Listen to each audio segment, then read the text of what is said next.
Mit navn er Victoria Iversen, Matematik A Flex GSK.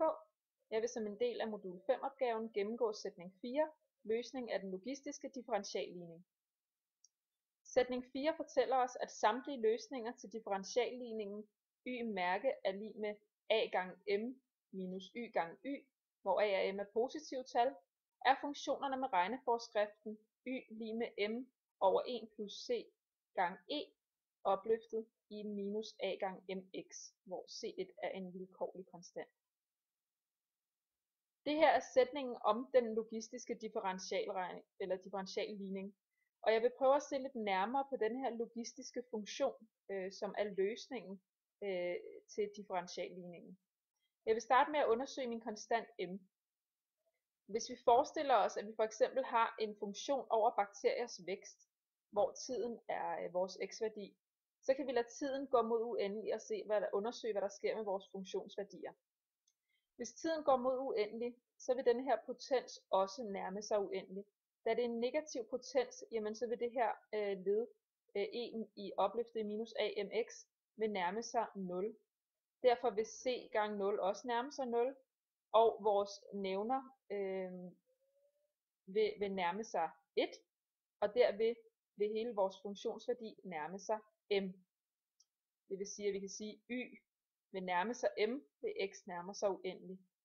Og når man ser på grafen, som jeg har afbildet heroppe, så kan vi også se, at m, jeg har prøvet at illustrere, at m er den øvre grænse, der er indbygget i de her logistiske funktioner. Den øvre grænse er også det, man kalder en naturlig dæmpning, som i bakterietilfældet her f.eks. vil være det tidspunkt, hvor der ikke vil være mere mad til, at bakterierne kan formere sig. Jeg vil gå videre og undersøge konstanten c.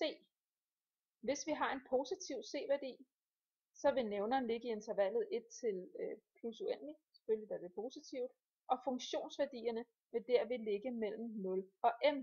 Også her kan vi altså se, at der er en indbygget øvre grænse, som vi også kalder den her dæmpning.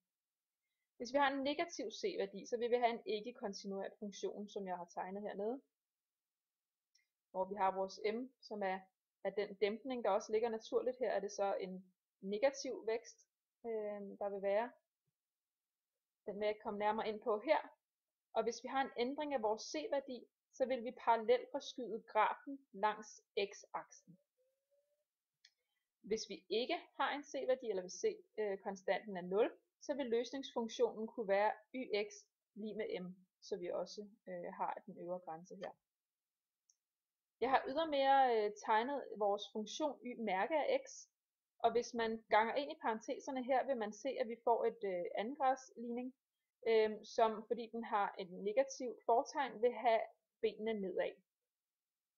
Der er flere ting, man kan lede ud af denne her. Det her det er en graf over den logistiske vækstrate, og der vil vi kunne se, at den har en stigning, vækstraten, og så vil den stille og roligt falde, indtil den nærmer sig m. Det jeg også vil kunne se her, det er, at parabolens toppunkt ligger på m delt med 2, og det vil sige, at hvis jeg skal finde det punkt på min funktion heroppe, hvor der er størst væksthastighed, jamen så kan jeg simpelthen bare dele m med 2.